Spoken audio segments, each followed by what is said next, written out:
Avant de commencer cet épisode, j'aimerais vous expliquer un peu en quoi il consiste, car il n'est pas comme les autres. Il s'agit non pas d'une chasse aux orages, mais d'une période de chasse aux orages. Durant cette période se passant de mi-mai à mi-juillet, il n'y a pas eu de chasse aux orages particulière, mais plusieurs petites situations types dont j'aimerais parler justement dans cet épisode. Bien qu'il soit plus court, nous verrons différentes situations qui se sont passées au cours de ces 2 mois de chasse. Nous allons expliquer divers phénomènes et diverses situations orageuses qui se sont passées durant plusieurs jours. Certains se sont passés alors que j'étais au travail, d'autres alors que je faisais d'autres occupations. C'est pour ça que je n'ai pas pu me rendre super libre durant ces 2 mois, mais néanmoins, je peux vous faire quelques extraits de ce qui s'est réalisé.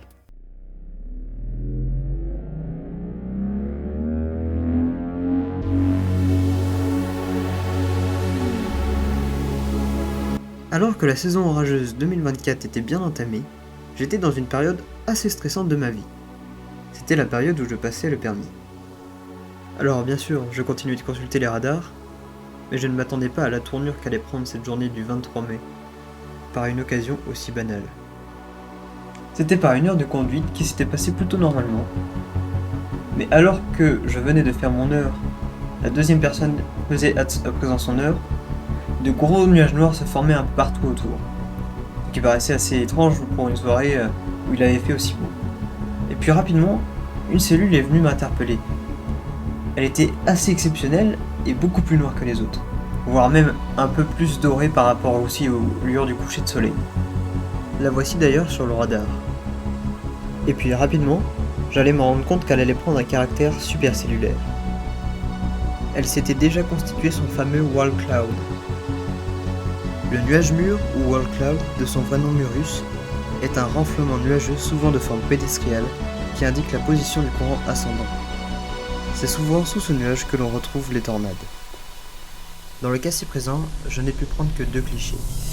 L'orage est passé extrêmement rapidement, mais j'ai pu observer la beauté de sa structure.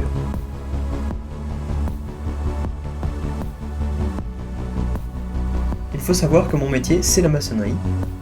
Et dans la maçonnerie, on travaille en extérieur et on fait face à tout type de conditions climatiques. Et cette journée du 19 juin, précédant de cette journée du 20 juin, il y a eu un gros orage qui est arrivé par le sud-sud-est.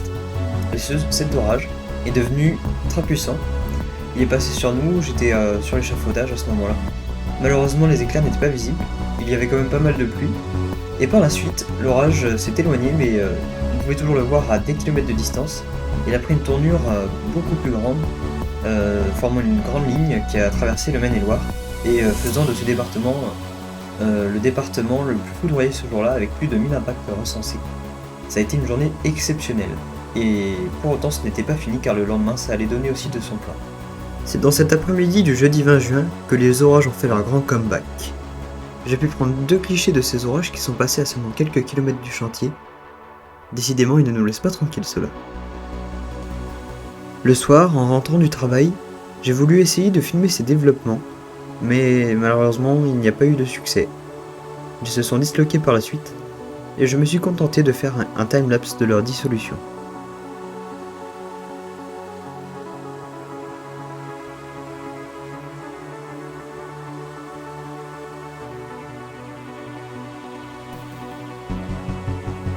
Le samedi 29 juin a été une journée exceptionnelle pour la France.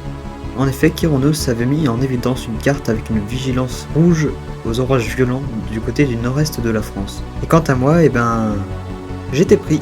Je me suis donc contenté de quelques photos prises sur le chemin entre Paris et le Maine-et-Loire où j'ai pu transiter. Petit clin d'œil à ceux qui ont réussi leur chasse. Ce n'est que le 9 juillet que les choses allaient commencer à devenir intéressantes pour moi. C'est en me levant le matin d'une journée de travail que je suis tombé nez à nez avec ce beau spécimen. En voyant cette ligne orageuse arriver sur moi, je savais que j'allais passer de bons moments. Je me suis tout de suite après rendu au travail face à cette ligne. En arrivant sur le terrain, je savais qu'il ne me restait que quelques minutes pour prendre des clichés avant de me faire avaler par la cellule. Et comme prévu, la cellule nous est passée dessus. Au menu, grésil et pluie abondante. Bon il y a de la grêle hein.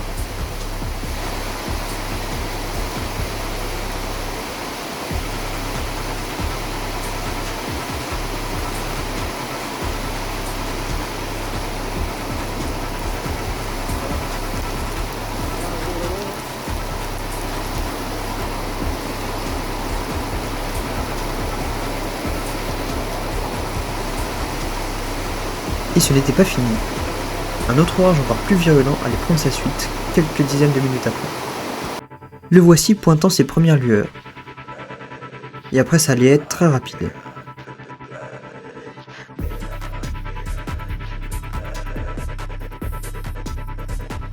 Il allait rapidement prendre des teintes vertes. Pour un orage matinal, ça c'est particulier. Et puis après quelques minutes, il a enfin pointé sa base. C'est malheureusement la dernière photo que j'ai pu prendre de cet orage, avant que nous ne prenions un gros déluge. Sur cette carte, on peut voir le tracé des orages qui ont traversé le Maine-et-Loire cette matinée du 9 juillet. C'était vraiment un épisode exceptionnel, car c'était la première fois que j'avais affaire à des orages matinaux. Durant la suite du mois de juillet, le temps est resté globalement instable. Malgré le fait qu'il n'y ait pas eu d'orage, le ciel est resté amusant à photographier.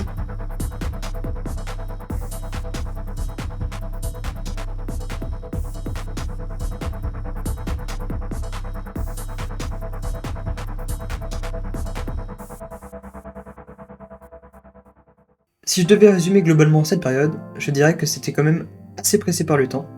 Il fallait trouver un bon équilibre entre le travail, les occupations et la chasse aux orages, d'autant plus que les orages ne tombaient pas forcément au moment où je l'aurais voulu. Ils tombaient globalement pendant les périodes de travail, pendant les périodes où j'avais des rendez-vous et d'autres occupations, donc c'était compliqué d'avoir les bons moments. Mais malgré tout, je me suis quand même focalisé sur les moments pendant lesquels je pouvais prendre justement ces photos, et j'ai fait de mon mieux pour avoir les meilleurs phénomènes possibles. Je pense que la situation qui m'a le plus plu, c'était celle du 9 juillet, qui était vraiment très intéressante, car c'était des orages matinaux, c'était la première fois que j'allais avoir affaire à ça. Et c'était vraiment sympa parce que c'était original, ça mettait un peu d'intonation, et puis ça mettait un peu de suspense aussi pour une journée de travail qui était normale, on va dire. Globalement, je dirais que c'était sympa, il y avait une bonne ambiance, même si c'était un peu pressé, et que je suis plus à l'aise pendant les vacances, les jours fériés et puis les jours où je travaille pas pour chasser parce que j'anticipe plus. Ça m'a appris des leçons, ça m'a appris comment réagir face à cette situation et du coup comment m'orienter en fait, comment trouver le feeling pour pouvoir prendre des bonnes photos au bon moment. Et donc j'ai vraiment aimé cette période de chasse, c'était une bonne période d'apprentissage, savoir chasser pendant les périodes de travail en gardant cet équilibre. Et donc voilà, ça m'a vraiment plu. Et du coup, après, on attaque une partie qui est un peu plus intéressante car j'ai eu plus de temps pour chasser, donc les prochaines chasses seront bien mieux et bien plus solides.